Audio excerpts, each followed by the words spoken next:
Hi, I'm Dr. Paul Louis Metzger, and I'm the director of New Wine, New Wineskins. Welcome to New Wine Tastings, where every week we'll have an opportunity to engage people from diverse backgrounds, all in the attempt to build relational bridges through Jesus in contemporary culture. We are desirous of the opportunity to engage in deep and meaningful ways, and we're really thrilled and excited to have you with us. Hello, welcome to New Wine Tastings, and I'm Paul Louis Metzger, the director of New Wine, New Wineskins, and I'm here with my good friend and colleague, Mr. Tom Kratemaker, talking with you, Tom, live from Portland, Oregon to New Haven, Connecticut. Thanks so much for joining me. Hey, thanks for inviting me, Paul. How are you? I'm doing well, Tom. And is it cold there in New Haven? Yeah, but not as bad as it often is in Connecticut in February. Yeah. We're getting a reprieve from the ice and the snow. Well, again, thanks for making time for this interview. And we're really going to talk about themes and subject matter that really are dear to both of our hearts and really go to the core of our being. Just for those of you who don't know my good friend Tom Kratemaker, he is a writer specializing in religion and values in public life. And he is a former board member of the Yale Humanist Community. He also is the communications director at Yale Divinity School. His most recent book is Confessions of a Secular Jesus Follower. Tom, you refer to yourself as a secular Jesus follower, as the title of the book indicates. And many viewers, listeners are going to be wondering, is that a contradiction in terms? How would you respond to that question? Most of your listeners and viewers know what it means to be a Jesus follower, as do you, Paul. Mm-hmm. So let's keep that in our mind and focus on that modifier that I use, that word secular. Mm-hmm. How does that change the whole idea, right? Mm-hmm. So when I talk about secular, I generally mean it in the colloquial sense, i.e. not religious. So that's what people need to know about me. When it comes to theism, I consider myself agnostic in a humble way. I don't live a religious life, meaning I don't belong to a church. So I'm a secular guy, right? Mm-hmm. Well, it so happens that I also find the figure of Jesus to be inspiring, moving. I find his teachings to be powerful, transformative, incredibly relevant to so much of what ails society today and so much of what I struggle with. So I put the two together and I have this quixotic quest to follow Jesus in a secular way. Now, what does that mean about Jesus's teachings about God, for instance, or prayer, or things like that? My practice is to focus less on those and focus on the parts that do make a lot of sense to me, such as how do we treat other people? How do we grapple with things like worry and anxiety? How do we make sense of our existence and the ultimate meaning of our life? These kinds of things. And even if you don't focus on the supernatural or religious aspects of Jesus, there is still a lot there. And those are the parts that I engage with. And just to follow up, because I think for many listeners and viewers, they're going to wonder how in the world can one, split those things up, namely the divine and the human, or the sacred and the secular. And yours really is a this worldly spirituality, if I could call it that. I don't know if you'd like Absolutely. that language. I think that's a good way of putting it. And so maybe you want to speak to that issue, Tom, a little bit. What does it mean to have a this worldly spirituality? And for all of our differences, as someone who considers himself, namely myself, as an Orthodox Christian, holding to historic evangelical Christian Orthodox faith, however you want to frame that. Nonetheless, you and I have dialogued at great length over the years and working on a project together where we're trying to build that bridge between our respective traditions. We'll talk more about that later. But what does a this worldly spirituality look like to someone like you, Tom? Yeah, that's a great question. So let's throw out this term that I like to use. It's not in common use, but I'm not the one who invented it. The term that I'm referring to is horizontal transcendence. So let's talk about some background. If you read the critiques, or many of the critiques about secular life today, and sometimes it's applied to the whole society, you will see that there's this concern that transcendence is fading from our life. And some of these critics will say that secular people like me have no transcendence in our lives. Our lives are flat and narrow, and there's no greater meaning to our lives. I don't think that's true. I don't think that secular meaning and transcendence and spirituality is as robust and well articulated as it could be, as it should be. And that's actually one of my projects right now, is somebody who moves in humanist circles, somebody who's involved with a humanist community in New Haven, who interacts with the American humanist community at the national level. I'm trying to sort of articulate what's already there, but also boost and increase this secular quest for meaning and ethics and, if you will, transcendence. So a minute ago, we used the term horizontal to describe it. So let's think about transcendence as it's often understood by religious people and by Christians. I would say it's a vertical transcendence, and it's oriented toward God. It has an upward orientation. Correct? Not solely. I mean, you and I both see ways in which Christians also transcend horizontally, which is this worldly. So when you think about that vertical idea, that's not really there for secular people who are not God believers, right? But does that mean there is no transcendence that's available? Of course not. There's a lot of transcendence that's already in force and that's waiting to be realized, but it extends to our left and to our right and in front of us and back of us and spherically. It's all around us. It's this worldly, as you would say. It's a kind of horizontal transcendence, and there's a lot there. It's very rich. And I think that is where there's a lot of opportunity for collaboration and mutual understanding between Christians and humanists, for example, and other secular people who have gotten past all these fights about, you know, God and whether religion is good or bad. And we'll come to some of that in a little bit, Tom, as we take this conversation further today.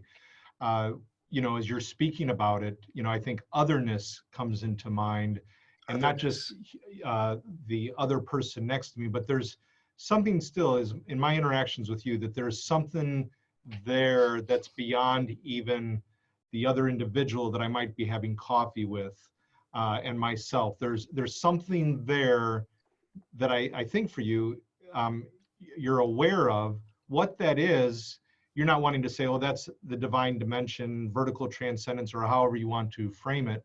But there is still something that goes beyond even the individual I'm having coffee with, or if we're going on a hike, there is a transcendental awareness. There is something there beyond even the individual I'm going on a hike with and myself.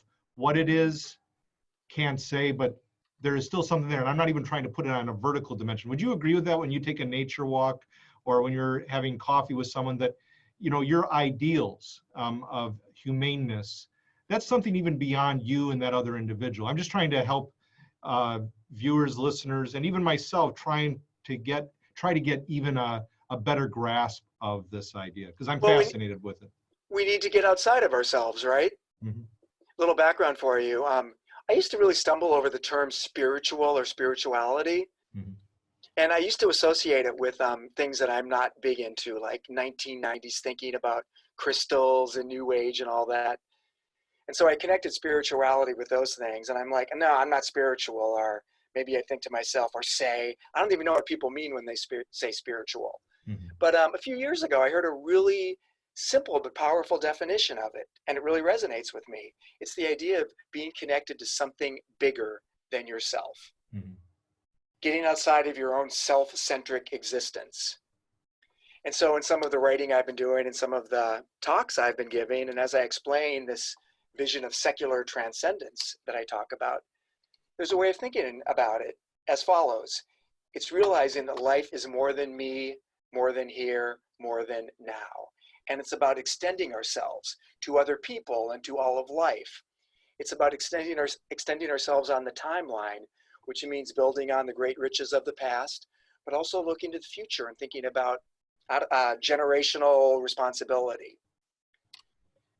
And it's realizing that when we say it's more than here, it means that there's more to the world and more to life than just my immediate surroundings. It's kind of a global perspective, and realizing that we have some connection to and some responsibility for people on the global scale. That's all stuff that goes into horizontal transcendence. And that is something that's powerfully operative for people today, whether they're religious or not. I do think that there's a whole lot more there that is as yet unrealized. Mhm. Thank you. And not that we have to get into this, but again, as we were conversing just a few minutes earlier and you were sharing, I was thinking about my Zen Buddhist friends that I work a lot with, as you know. We do a lot of work together here in Portland. And, you know, they do not reject the idea of transcendence or otherness. I think it's fair to say that they remain somewhat agnostic about it. And I'm not saying it's the same conception of transcendence or otherness that you were articulating, but they still sense that there is something beyond. They do not wish to try and articulate that. It remains truly distinct in terms of articulation. They maintain an apophatic or, you know, a sense of like, we don't know kind of orientation about it. But it's striking to me as you're talking as a, if I can use the words, secular humanist, or as I'm talking to a Zen Buddhist, there is some overlap there, and they've been going for centuries upon centuries as a tradition, and just always have found the discussions with them, just as I found the discussions with you, fascinating. So that's just a thought or an observation as we were talking, Tom, and maybe we'll have time to engage that subject further in a future session at New Wine Tastings. I hope so. So Tom, you've written about the new secular moment. I like that phraseology. What does that mean, and how might it differ from what you and I have referred to, as others have referred to, as the four horsemen of the new atheism apocalypse? And if you could refer to that term as well, the four horsemen and the new atheism, and how this new secular moment differs. What's going on now, Paul, is a positive articulation of secular life. I feel like the most interesting and rich thread or current in secular America is this positive articulation. It's moved past fighting about God or fighting about whether religion is good or bad. It's just light years away from the conversation that was happening in the mid-O's or the mid-aughts, when those best-selling manifestos were coming out from people like Hitchens and Dawkins and Harris and Dennett. That was an angry conversation. It was harsh. Back then, that voice, that style sort of became the public face of atheism and of non-belief, of secular America, and it was a snarling face. Mm-hmm. If you were to drop in on a secular meeting now, on a humanist meeting, for example, or if you were to drop in on one of the conversations I have with some of the secular people I hang out with, you would hear and see something very different. When it comes to, can I interrupt for a second, Paul? Sure. I think somebody just knocked at my door. I have to check what's going on. It's Hitchens or it's Dawkins. I'm not sure which one.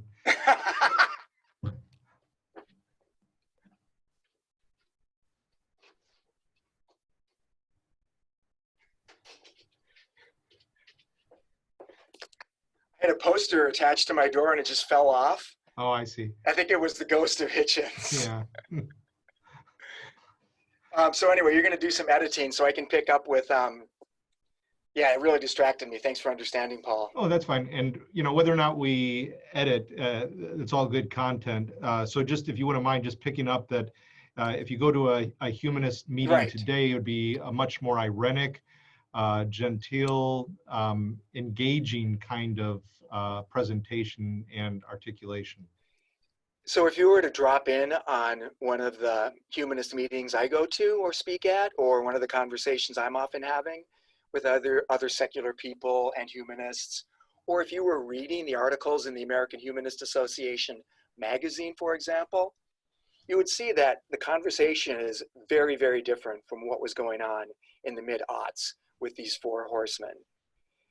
It's spending very little time arguing about whether religion is good or bad, or whether God exists or not, and if so, what are the characteristics of God? It's much more interested in developing ethics and pursuing meaningfulness in life and thinking about what is a good life and a life that's fully lived? What is conducive to flourishing life for humanity and all the other forms of life on the earth?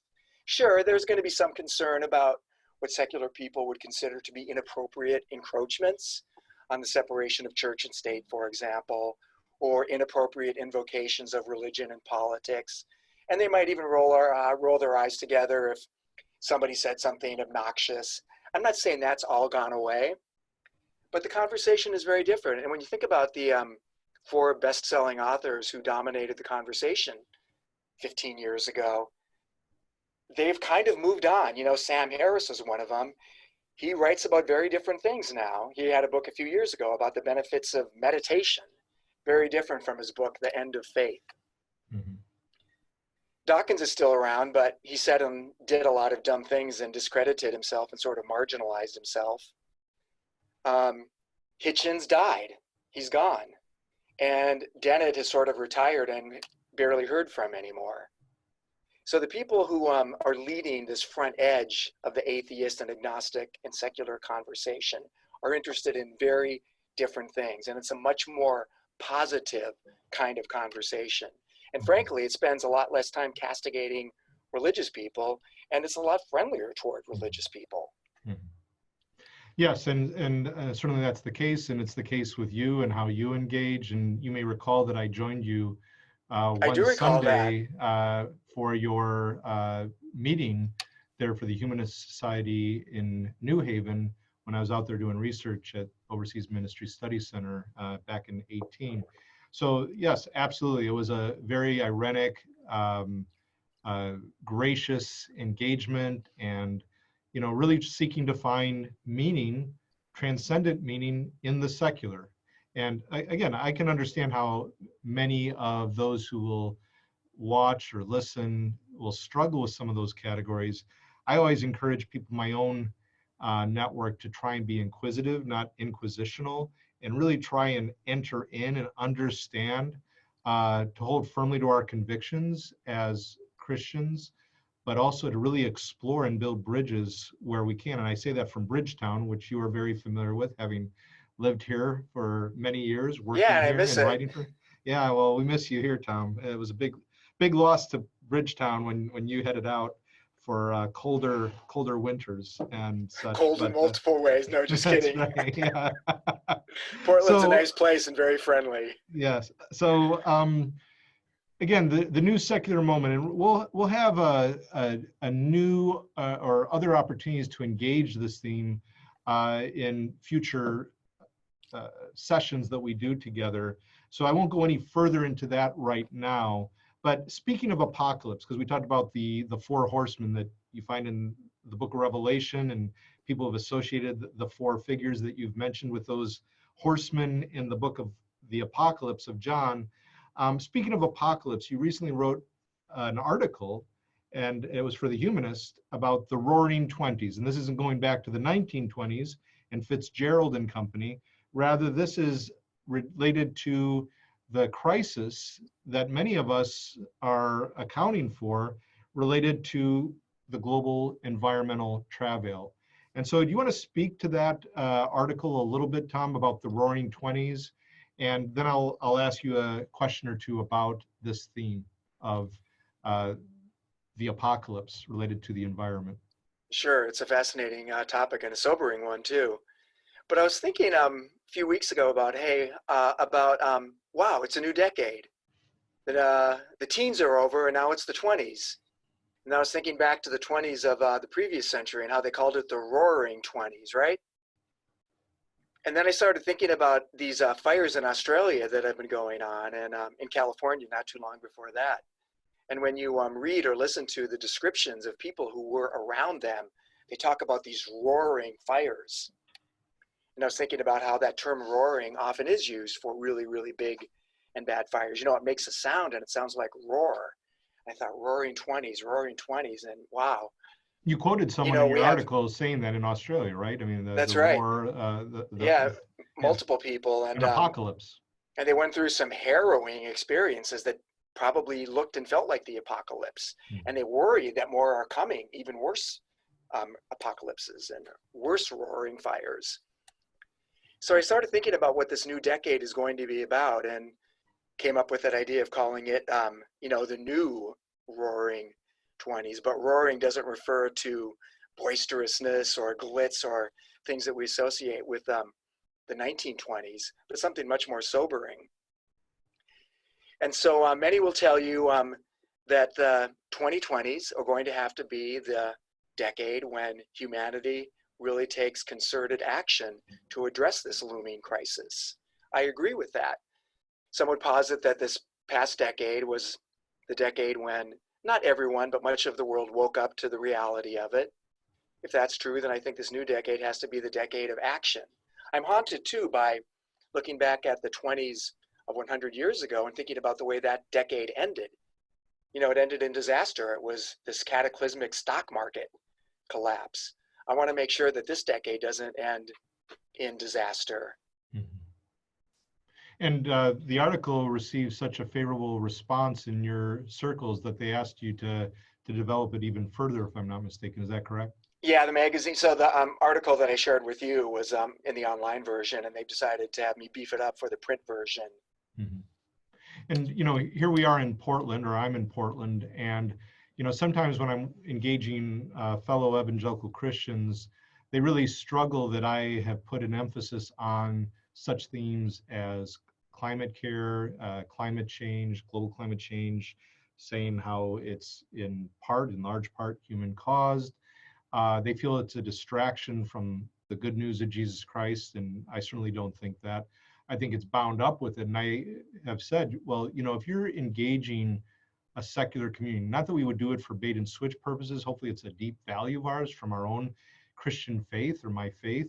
So it's not that I'm using some technique to try and engage people. Oh, they're into climate change, so I should be into climate change just to try and reach them. I don't think that's ethical. I think, that is a bait and switch tactic. I think it's a matter of it's a value that I would articulate regardless of how people respond, whether they like the subject or not, or engage it well or not. But I still would say that if we're not concerned for the issues that others are concerned for, and we don't see that God is concerned with this world, which I believe the Bible does clearly articulate, and the creation and concern for its well-being, then I think we're going to have a hard time communicating not only in a truthful way, but also in a meaningful way as evangelical Christians. Any thoughts on that, Tom? I think it's a life issue, but I don't know that progressives and environmentalists and secular people who care very much about this issue have done a good job of framing it that way. I think it might seem to some people who aren't part of my clan that we're obsessed with polar bears that are getting skinny and not finding enough food. And sometimes I think that we've pursued this issue in a way that makes it seem faddish, or in a different way, maybe quasi-religious, not well thought through, or maybe it's judgmental. I mean, when I place myself in the shoes of a politically conservative Christian, I can see why it may be difficult to embrace this issue the way that so many liberals are. Mm-hmm. It may seem like a liberal issue, or somehow anti-Christian or anti-religion. I think that's a shame, but I understand it. I've read a lot about this issue. I've studied some of the data. I think the conversation is swinging around. I think it's just in the past few years, a much bigger share of Americans are accepting that something's going on, and they may not associate it with human activity, but most people accept that something is happening with the climate. Mm-hmm. And you don't have to think about that for very long before you realize that it has profound and negative implications for life, for human life, and for other kinds of life. And it's something that people of good conscience, whatever their religious stripes or secular stripes, must address. So with that being the case, I think it's important for whoever is speaking to the issue to connect the dots between human life and the creation as a whole, or nature as a whole, because we inhabit this planet. We're not alone. We're with other beings, other forms of life. And we depend on them, they depend on us. It is a vast ecosystem that's intricately connected. So I think we have a lot ahead of us in terms of being able to articulate that when one suffers, the whole suffers on this planet. And as you say, sometimes it can seem as if, you know, these things are disconnected and it becomes just a liberal issue. Speaking of which, one of my friends who's an environmental studies prof here in Portland at another university has articulated this more by way of such issues as water pollution and air pollution and how it impacts children, because people get that no matter where they're coming from. They get that. They find the issue of climate change and such a big, taxing, overwhelming issue. It's hard for them to even put their heads around it. And I have found it, and I've watched him articulate that it's really beneficial to people to really think through, yes, these things are connected.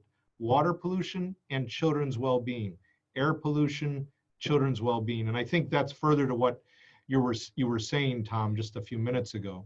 It's interesting to hear you speaking about children, because when I think about what's happening with the climate, I think about children, and I think about children of the future who are not yet born. And I ask, what kind of world is the current generation in charge going to pass on to them? It's a really important, and I would say haunting question.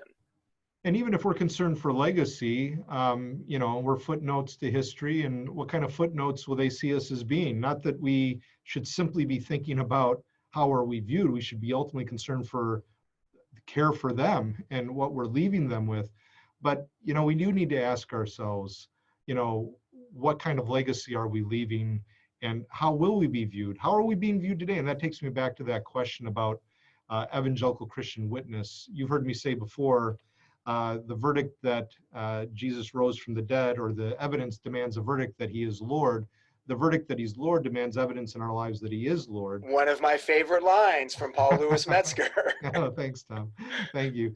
It's, you know, I have your affirmation of my mother's, and now if I could just get Dawkins, then I think I'm set.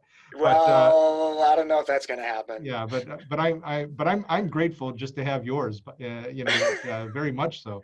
But I was going to say, just along those lines, I do think it matters how we articulate our Christian faith in a way that's holistic, because your secularism is holistic and you're trying to account for transcendence. My view of transcendence should account for immanence and the immanent concerns of people here below, so to speak. And with that, I want to transition to something that comes up in the conversation related to global climate change that some in my circles will say, you know, this is really manipulative. It's like doomsday, you know, scenarios that people like you may be portraying, Tom, you know, the Roaring Twenties, that type of thing. And it's like, well, I have to step back. And how often have people thought that my type, you know, with the kind of hellfire and brimstone of a certain kind, you know, may seem also to be manipulative, and, you know, just fear-mongering types of tactics are being employed. To me, it's really a matter of, no matter how you look at it, we're all engaged in concerns for the end. And also, you know, a severe weather warning is found in the book of Revelation. And it's not just divine judgment or demonic judgment. Robert Gundry, a well-known New Testament scholar, said that, you know, the seals, or some of the judgments that we find in the book of Revelation, are about human destruction, human depravity caused.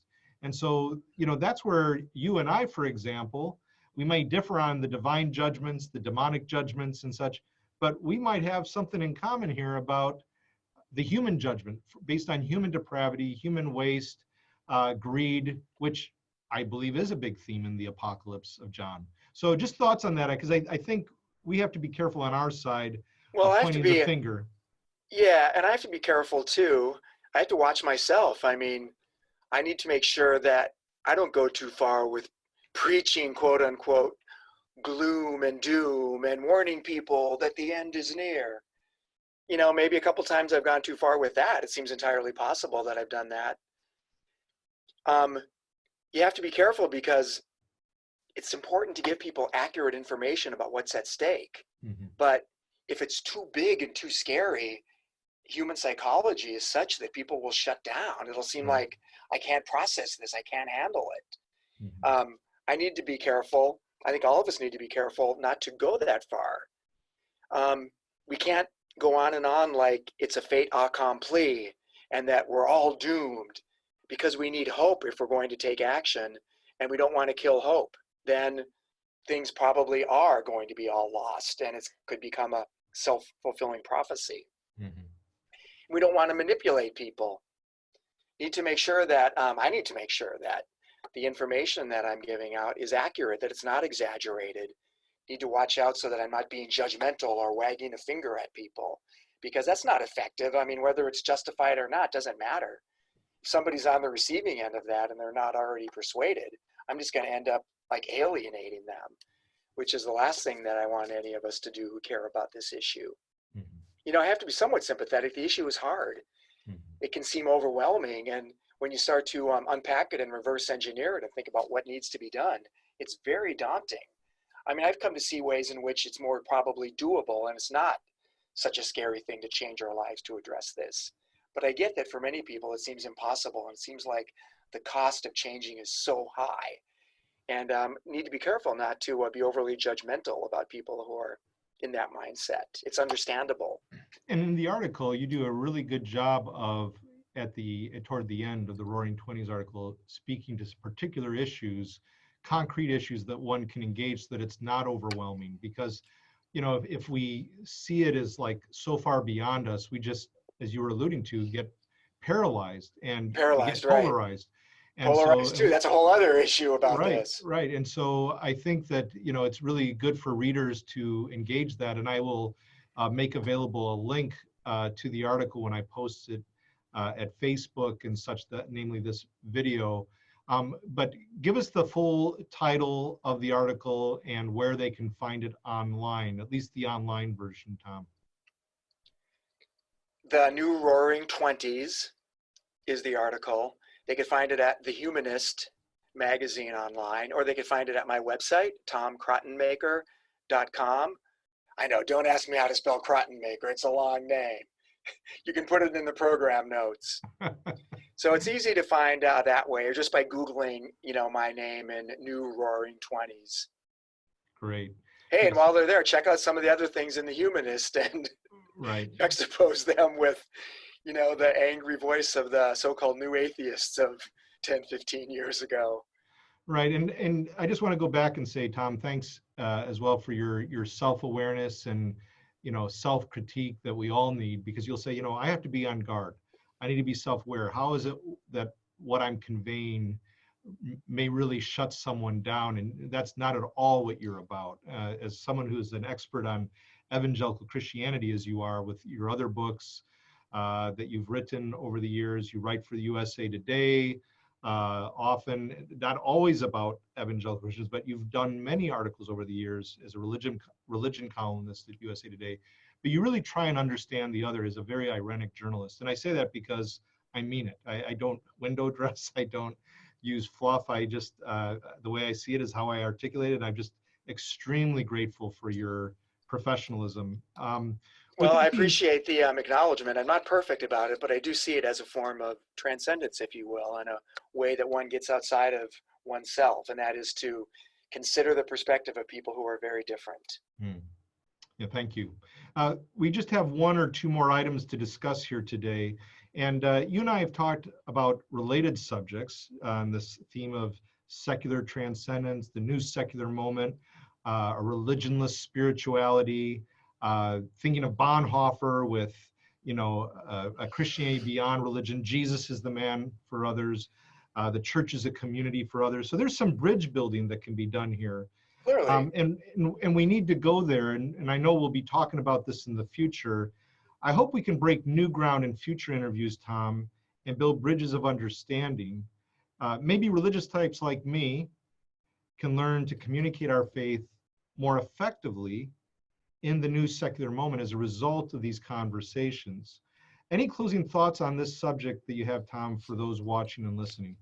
Well, I do. I think conversation is important. Bridge building is important. When I'm speaking with Orthodox Christians, evangelical Christians, and thinking about ways that they might best connect with secular people, I always talk about mutual influence. I mean, nobody wants to go into a quote unquote conversation where they're going to be lectured at, and where one person goes in thinking, I am the one with all of the information and the knowledge and the wisdom, and you lack these, and I'm going to impart them to you. That's not a very attractive prospect, right? But there is room for influence. It's going to be mutual influence. I think that a Christian going into that conversation needs to communicate that I want to learn about you and learn from you, and I'm open to being influenced by you. When I say that, I don't mean influence to like lose their faith or decide that Jesus isn't the divine Son of God. I don't mean that at all. But there's still lots of ways in which a Christian can be influenced from a secular conversation in positive ways. So it's got to be a two-way street. Mhm. And the other thing I would say is that on the front edge of the secular movement now, nobody's out to get them or to attack their faith. I mean, there may be Orthodox Christian positions that secular people reject, but it doesn't mean they're against you or your faith. And it's important to remember that that kind of defensiveness is not really merited, and it's not going to be helpful. And we live in a very pluralistic, increasingly pluralistic society, and Christians like myself need to learn to navigate these conversations much more nimbly, much more thoughtfully, graciously, with great discernment. We have our work cut out for us, but I'm excited about this opportunity. As you may know, Tom, or in fact you do know, we're doing a conference on religious liberties for all, and there'll be a local chapter of a humanist group participating, in their theme, their motto is good without God. And I'm thinking good with God, God who is good. They're going to be vital participants at this conference, and I'm looking forward to including them for a day conference, Religious Liberty for All, on March 14th, a Saturday, here in Portland at Multnomah University. And by the way, this is New Wine Tastings, and we're located here at Multnomah University. Mu is not the Buddhist word today that is bound up with Buddhist thought. We won't go into that, but it really is the idea of Multnomah University. I just thought I should say something about that, Tom, because it was just sitting there right over my head. But Tom, thank you for joining us from New Haven at Yale Divinity School, where it's not so cold today, but the cold is always right around the corner, just like the rain is always with us here in great old Portland. So Tom Kratenmaker, religion columnist, USA Today, Confessions of a Secular Jesus Follower, and a really good friend whom I admire greatly.